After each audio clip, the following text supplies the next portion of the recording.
Some nipples. J-Dawg back and some more goddamn questions. Got a few order ones, a couple oldies, some brand new. Guy wanted to shout out, place a big boy order. So it's gonna be mostly goddamn comments, comments box. Fucking the way you guys love it. But from Griffin Johnson from North Carolina says, "Hey dog, can I get a shout out on the channel for this big boy order?" Thanks. Sure fucking can. Over $400, over $400 of fucking merch before goddamn shipping.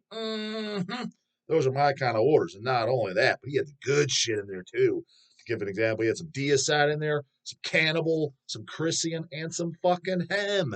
You know that's a dog watcher. I love when I see orders like that. Big boys with good shit. Not fucking, I mean, any big boys are fine by me, but big boys with good shit get the dog's fucking dick extra fucking hard. Sometimes big boys Russian black metal junk. What's this say? Blick avocado, I don't know, non-English characters. What is this garbage? The covers look the same. Fuck. All black cover. All extra fucking cabal. This is the black metal bands. No logo on the front. No logo on the back. No logo on the spine. Receiving supposed to put a goddamn sticker on it labeled. They fuck me every time. You expect me to know what this is, brah? I don't know what the fuck this shit is. It's a big blob. I'm assuming it's a goddamn rock or something dumb. It's caballing it against. I'm like, who are these homos? Guy buys 5 of those. A fucking 30-second pull now took 20 goddamn minutes. Dog's fucking pissed. So a big boy's a big boy. But when it's a big boy and it's good shit, I'm like, oh yeah, fucking Hem, Rotten UK, Malignancy, fucking Deicide, Cannibal, Slayer, Deranged, fucking Misfits, Flames of Hell. Yeah, easy shit, man shit, metal, the real stuff. Should I know what the fuck it is? Those are my faves. Tommy Smith, this is a goddamn order, kind of an order shout out as well. And well, that's not kind of it is. He says, message for the dog. Hey J-Dawg, check out my band Ancient Storm on Bandcamp and all streaming service. Heavily inspired by the Mortal and Bathory. You heavily inspired me not to listen to it. Anytime I hear influenced by Bathory, note to self, don't need to check out. Again, these guys bust me up. This fucking Attic sounds like King Diamond. What the fuck? The only band in existence that sounds like King Diamond, at least vocally, for goddamn sure. But there's literally 100 goddamn Bathories. The best fucking Bathory clone out there, in my opinion, is probably Power from Hell. That's a damn good band. I mean, I didn't need 20 albums by it, but they're all good. It's all good shit. But if I'm gonna put on Bathory, I'm gonna put on the True Metal, aka the True Rape, True Rapist. I like that band. Outside that, dude, I didn't need fucking 50 goddamn Bathory clones. So when I hear inspired by Bathory, I'm like, yeah, it's probably pretty good, but dog don't need it. Not sure if this order qualifies me for a review. Reviews are 50 bones, brah, especially if it sounds like Bathory. It means I don't want to listen to it on my own because I've heard it a million goddamn times. But I'd at least love a shout out. If you like Immortal and Bathory, which I do like Immortal and Bathory, and you haven't heard 30 other clones, and you want 1, 2, 3, 4, 5 clones, Dog likes a goddamn Merciful Fate clone, Attic. I could take 2, 3, 4 more clones of Fate, and I'd be good to goddamn go. Didn't need 50. Then go ahead and goddamn check out, what did he say? Ancient Storm. Look at this goddamn shit. Here's a goddamn order shout out to and Ryan Zerda. He fucking knows up. Ryan Idzerda. Yeah, Ryan Idzerda. You guys see him all the time in the fucking comments box. Orders too, like a real goddamn devil. What is this? He fucking found out. He found out the good shit. He puts Attic is fucking legit. Holy fuck. It's like just spun Sanctimonious for like the 10th time in a week. I'm telling you, dude, it's just jamming as fuck. And I challenge you too, dude. It's even more enjoyable. They're one of the few bands in the last 15 years as far as a newer band to come up or a newer album. Because even like I didn't do it for the last couple Cannibals. I did do it for the last couple Deicides, where I'd follow the lyrics. Follow the lyrics while the song's playing. If you follow the Attic stuff with the lyrics, I guarantee you'll enjoy it even more because the guy's fucking voice is amazing and the way he hits the goddamn vocal tones with the lyrics are awesome as fuck. They remind me a lot. Gonna ask that in part 2 goddamn interview, assuming they'll do it. I don't see why the fuck they want it. Flying them into the goddamn country for fuck's sakes. And I did ask him, like, yeah, of course, why wouldn't we? At least that's what the manager said. I was gonna ask if it's kind of an obvious question, but maybe it's not. Is obviously they're inspired by and influenced by Merciful Fate King Diamond, but lyrically it seems like they're the most heavily inspired by King Diamond's The Eye album, with all the nuns and shit like that, the stories of the nuns, because all their albums involve nuns very heavily, especially Sanctimonious. Because I always thought The Eye, dude, I walked away 10 minutes after that goddamn Lord Aramon interview. I'm like, fuck! I knew I was gonna ask that too. And again, this is why I sometimes cut the guys off, and I don't do it intentionally because I know that's annoying. Cutting people off. You're like, I want to hear this guy. I don't want to hear Dumbo talk.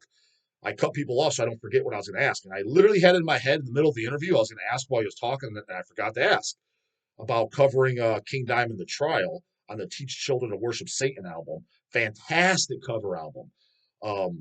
Because the Trial, that's literally one of my favorite King Diamond songs of all fucking time. And King Diamond the Eye, that's one of my favorite King Diamond albums. It's in the top 5. Like, for example, I like The Eye a lot more than I like Fatal Portrait. And you never hear old guys, what? He likes that gay 90s album over goddamn Fatal Portrait more? Said it and meant it, homeboy. Sure do. But you never hear people say that. And the fact that they picked a song from that, I'm like, fuck yeah. And their cover of it was fucking fantastic. Mm-hmm. Must say so myself. So I forgot to ask about it. So other than goddamn Dark Funeral, knowing what's up, of course, I was seeing how much Attic knows what's up. Granted, it's kind of an obvious one because, again, lyrically, it's like, it's got to be. But just to confirm it on camera, something to talk about, goddammit. And the singer even did say one of the best, his favorite albums is King Diamond the Graveyard, which I thought was a refreshing take. That's not one of my favorite albums, but I do like that album quite a bit. Um, I'm Not a Stranger is probably my favorite song on there, but it's got fucking bangers for days. Trick or Treat, Lucy Forever, Heads on the Wall, Black Hill Sanitarium. Great fucking songs in there, right? But when he said that album, I'm like, it's about fucking time, dude. I'm tired of hearing all these goddamn poser ass fucking hoagie goddamn geezers. I like Fatal Portrait and maybe Abigail. Most shit ass fucking take I ever heard. You haven't even listened to the other ones, brah. You either A, haven't listened to them, you gotten retarded as fuck over the years, burnouts, or fucking turn up that hearing aid or go get one. You need one. What do you mean you only like the first two? Dumbest shit I've ever goddamn fucking heard in my entire motherfucking life. The fucking leave out with this goddamn shit. Oh yeah. It says sanctimonious. Can't get it out of his goddamn player. 100% agree, dude. As far as I'm concerned, that's probably my favorite one, but I don't know. The new album might edge it out. But on Sanctimonious, my favorite songs are definitely Serpent in the Pulpit, There Is No God, the title track, and probably on Choir Stalls. But for sure, the first 3, Serpent in the Pulpit, There Is No God, and Sanctimonious are my top 3. Hopefully they'll play them live, and hopefully your ass, Zerta, your ass better be dead by a dog. I would certainly motherfucking hope so. Regular watcher, regular orderer, and now Addict's your new favorite band. I mean, you're not going to get too many other chances to see him, homeboy. And don't give me this, your fault. What he says? He says, are they coming to Los Angeles or West Coast? Fuck no, they're not, homeboy. Granted, full, man, that's spilling beans. It's no secret. I just haven't said anything because I haven't got any goddamn confirmation. Is they are talking about doing a few other shows. They're going to do they're talking about doing a mini tour. I don't know if I should say who the band opening with them. It's not a secret, but they didn't say anything about that. But we'll see. Another very good heavy metal band touring with them. Band I am a fucking fan of. The band actually asked if they could play my fest. I was like, I mean, I'm fucking already over budget as is. I don't know how many people are going to show up. Might lose my ass. So I mean, if they want to play for free, I was like, maybe. I was like, because even I was like, my time slots, according to fucking Big D, I'm going over time. Dude, what is this going to run till 4 a.m.? Easy E did the math, and he sent me Excel spreadsheet. We talking about it. He totally fine. I was like, yeah, that's what I thought. Big D's full of fucking shit. Doors open at 4. Show starts at 5. I was like, I'm giving every band 45 goddamn minutes. You know damn well the Evil Armies and shit ain't gonna play fucking 45 minutes. What do you mean, dog? I'm coming out for Evil Army. What do you mean I'm playing 45 minutes? I asked him. He said they would. I'm just saying, look at their shows on the tube and shit. They're playing like 20 minutes and stuff. I told him 45 minutes. He said no goddamn problem. I'm just saying. Just saying, goddammit. Don't be shocked if they don't regurge. I don't even know if they have 45 minutes worth of material. Everybody else shouldn't be a problem. So, but just say everybody else. I'd say everybody does 45 minutes. And then Attic does 75 minutes. I'm like, that's not going to go on. So what are you talking about 4 in the morning, homeboy? I was like, I'm doing the math on like 15, 20 minute set changes. I was like, I did the quick math in my head. I'm like, this is looking like 1 a.m. maybe, which is standard goddamn time. Playing around for some dicking around, guys tripping over their fucking nuts. Oh, fuck, I forgot my cabinet. Oh, let me go out to the van, that type of shit. I don't know, attack another hour, 2 a.m. Yeah, normal show goddamn time. So, having said that, I don't know if I could squeeze another band. However, with the Attic doing other shows, again, and I don't know how you're supposed to type this up, but I mean, I've talked to like Evan from Deathgasm and other guys that do shows are like, no, they should understand that. That's well known in the industry. I'm like, I'm not saying they don't understand. I'm talking about one of the promoters. I'm like, I'm the one flying them in and paying their visas. That's just so you know, and I think I've said this, that is the majority of the cost of the fest is flying them in. I got to buy 6 flight tickets, 5 for the band members, 1 for the manager, and he does their merch and shit, and 5 visas because he says the manager, he's like, I don't need a visa since I'm on the band. Cool. 5 visas plus 6 plane tickets from Germany. That's the majority of the costs. So if somebody else, oh great, Addicts in the country, I want them to play my show too. Homeboy, you can, but if it's one other show, okay, total flight costs, total fucking visas, chopped in half. So if it's 10 grand, just throwing out a number, if it's $10,000, which I think could be somewhere in that goddamn neighborhood. I don't know exactly yet. Somewhere in that goddamn neighborhood for all that. I pay 5,000, you pay 5,000. You don't get to piggyback off it fucking free. That's completely fucking unfair. So I made that abundantly clear. I was just making sure. I was like, but the promoter, you said this now. Now, if they do 2 other shows, then we divide it by 3. I pay 3,300. They pay 3,300. The other ones pay 3,300.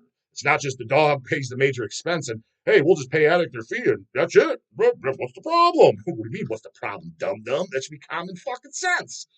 Now, if they don't do any other shows, then yeah, the full cost is on me. But at least it's a one-off exclusive show. I also said I want nothing close. They said the shows they're looking at that are looking promising. The promoters are talking to, the closest one would be probably Chicago-ish. Nothing set up. I don't know if they'll make it all the way to goddamn Los Angeles. That's a fucking long ass fucking hike. Again, don't bank on any of this. Some of it might not happen again. Once I mean, I'll pull the fucking plug if none of these guys say, "Hey, no, we've got 5 shows set up. Yeah, we're not paying no flights." I'll say, "Fuck you. I'm not bringing the band in at all. Then you could kiss my ass. You ain't just fucking kicking me around like a tomato can. Like who the hell does that? Like that's okay, great. You fly them in, homie. You fly them in, and show's still on. I'll bring them in, like no extra cost." Because like I said, the main thing of me most likely losing money on this fest is because that paying all the other bands that are playing, they're relatively reasonable. It's not a lot of money by any stretch. I mean, maybe for a broke ass bum it is, but not for me. It's like, oh yeah, that's no problem. Everything, nobody's asking for anything outlandish whatsoever. It's those flights, and that's hence why it's the only overseas band I'm doing on my first show because it's fucking expensive. That's the biggest fucking expense. So nothing set in stone yet, but it is possible that they're going to do a few other shows. But that's flip a goddamn coin. But nonetheless, nothing's gonna be better than goddamn Dawg show for sure. Best goddamn venue. It's gonna be a big goddamn Devil's fucking hangouts. It's a cool and a cooler ass fucking goddamn package. When the hell else you see in fucking Evil Army? I've never even seen them. They haven't done shows in forever. Profanatica doing an exclusive set list. Like I said, the entire fucking Profanatus album, the debut album, their best fucking shit. The entire Weeping in Heaven 7-inch. And Malignancy's doing the entire Intruding Cannibalism, their best fucking shit, their debut album. So shit like that. I mean, that's literally like you're not seeing those fucking shows. So I'm not worried the least bit as far as that. Because yeah, my show will be whoever they're. Well, I already know one band they're playing. I'm playing with Dogs Fest will smoke everyone, guarantee it. Uh, Best fucking band I heard in a long time. Fucking best band since goddamn 2010 by a fucking very large margin in my goddamn book. I will plan on a trip to land if needed, but just asking. You're best off coming to the goddamn Lamb, homeboy. There's these things called airplanes. You're talking about maybe if you're coming out solo too. Okay, let's do the math. $300 plane ticket. Let's just round it up to that. You could probably get it even cheaper than that. $300 goddamn dollar plane ticket, especially if you fly Frontier. Frontier is fucking cheap as fuck. Spirit's like I'd rather ride my bicycle than fly Spirit. That's bum central. Yeah, it's cheap, but you might not make it either, homeboy. So $300 for a fucking. Let's say you fly down Friday. So you're not going to fly down Saturday. 2 hotel nights, Friday, Saturday, then fly back Sunday. Let's say it's $100 a night for a hotel. You're up to $500, $60 fucking ticket because you're paying at the door. You didn't want to buy in advance, so you're up to $560, and then drinks and food, which you're probably going to do that over the weekend anyways. Chances are you're one of the guys that boozes up over the weekend shit. So you're looking at The drinks and food, you're gonna do that over the weekend anyway, so that's money you already spent. And by the way, Youngstown, Ohio is definitely cheaper than goddamn Los Angeles by a fucking mile. So those goddamn beers that you were buying for $10, well, guess what? They're $4 at Dead by Dog. So you're actually your beverage price just got chopped in fucking half. And food, you're gonna do that anyways. So basically, for the whole show, you're up $560. Oh no, actually throw on another goddamn travel too. Say you take an Uber or something. Let's just throw back and forth because it is kind of a little bit of a trip from the airport to there. Let's say it's $100, so $660. Let's just go $106. It's $666. There you go. For one off, if you're flying by yourself, other than expenses you're going to pay anyways, food and beverages, it's $666 to come down Dead by Dog. You ain't got $666, Barbara? If you don't, then goddamn times are motherfucking tough. We'll plan on a trip at land if needed. It's definitely needed. But just asking. And if I do, I'm rolling to HHR. That's also fine, especially if you're flying on Friday or so. I can't promise if anyone wants to come out here on the Friday that I will be here that day. I'm going to try to, business as usual. But I don't know am I going to have to go to the club that day? Am I going to have to pick up Attic? I don't know. I can't promise how my day is going to be that Friday. However, shop will be open till 4 or 5 o'clock. If you want to come in just to check out the goddamn compound, the Dog's not here. You can shop and still have one of the homeboys ring you out and stuff. So if you want to shop, buy stuff, or if you just wanted to check it out, the doors will be open. So you're free to do that too. So rolling into HHR, and what the hell is nice to do out there for a day or two for tourists out there? I don't know. Look it up. I guess it depends on what your goddamn interests are. I mean, I guess maybe the Rock and Roll Hall of Fame. I guess people are. I've never been to that in my life, mind you. But I guess you could do that if that interests you. Doesn't interest me, but at that time, Cedar Point. People love Cedar Point. That's supposed to be one of the best goddamn amusement parks, I think, in the country. I think it's one of the top 10, top 5, something like that. People say. I don't ride roller coasters because I get sick as fuck, so I can't comment on that. That's within 45-minute drive or whatever where you'll be. People do like that. I mean, Glenn from Destructor, when they played Hell's Head Bash, he was excited as fuck. They were going to Cedar Point. So yeah, that I guess. Outside that, it's looking like there might be that. I'm not going to say too much either because it's not set in stone. There might be a pre-show that the Bucks are putting on. Jeremy and Lisa Buck, they're putting on a pre-show at Class, like a pre-Dead by Dog show put on by him. He asked me if it's okay. Fuck yeah. I was like, if as long as I have time, I'll watch that too. Bands and stuff I'm not going to announce because I don't know what he said he's setting it up. It's all on him. He just but it's looking very, very good. He said he contacted the club. She reserved the date for him that he wanted, so June 20th. So you can plan for that evening, another show. So be a good goddamn weekend, homeboy. How do I get your ass out there? Anyways, this is does Phil Anselmo have enough respect and sack the face King Devil? This post 2 days ago. Went back, it's got 4,000 goddamn views, so it's pretty good shit. Scrolled all the way to the bottom, and this is from Lothar Grimm. I think you need to just ask Phil. I don't think he has any of the rock star attitude shit. You can just go up and ask him, homeboy, because he's just be walking around. Obviously, if that's the case, like you guys make things out, this is okay, great. I'll just ask him if he's walking around, which A, he won't be. B, just ask him, bro. Cool. You got his phone number? You got his email? I don't. So send it on over. You got it. Send email in the description box after you get your goddamn Dead by Dog ticket, of course, in the description box as well. Send me Phil Anselmo's phone number or email. I don't have it. Just ask him. Cool. I will. Got his contact? You could probably just walk up to him when he's hanging out backstage, because I'm allowed backstage. You guys honestly think, and dude, I'm not even going to say this story because I don't want to throw him under the bus. It's not throwing him under the bus, but I don't know. It's based on a fest. I don't know if he wants anything said. But you do realize, dude, when I go to all these events, nobody knows who the fuck I am, man. Like, yes, you guys, you fans that come up to me at shows, you do. But I'm saying the employees and shit, that like, for example, when I go to Milwaukee, Josta's not like the guy walking around. I saw Josta once, this last Milwaukee Metal Fest. I saw him Sunday night, the last fucking day. He came up to us then. I finally saw him then. The first time I saw him, the first day, that was the first time I met him, and then I saw him when I did that interview on the goddamn channel. Check out that Josta interview. What I'm getting at, there's tons of employees, there's security and shit like that. Not one of them motherfuckers knows who I am. As a matter of fact, the goddamn bitch, when I asked her about the Wi-Fi, she gave me the most snippy ass fucking attitude of all time. We got Wi-Fi down here. What do you mean you gotta bring your own Wi-Fi? It says it right on there. I was just fucking asking, cunts. Jesus fuck, calm the fuck down. They don't know who I am. Maryland Death Fest. They don't just let the dog in. Just let him in. I got King Diamond in fucking 2 days. You think that ticket was free? Let the dog backstage. Dude, they're gonna fucking silly club my ass over the goddamn head, drag me in the parking lot, give me a couple fucking rib shots and a fucking knuckle goddamn sandwich if I try to stand back up. What are you talking about? They don't know who I am. Just walk backstage, homeboy. What do you mean? It's the dog. Lay out the red carpet. They don't know who I am. I'm not a fucking celebrity. I know some of you guys, oh my God, it's the dog. He's here. Holy shit. It's not Donald Trump walking around where that guy can literally go where the fuck he wants. He can just yank down any chick's fucking panties and finger banger right there and basically get away with goddamn murder.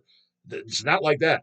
Whatever privileges you have at a show, you walking in there, you watching right now, whatever show you go to, that you had to buy a ticket, buy your beers, whatever rules you had to buy, you weren't allowed backstage, you couldn't find the band. All those rules that you witnessed are 100% apply to me as well.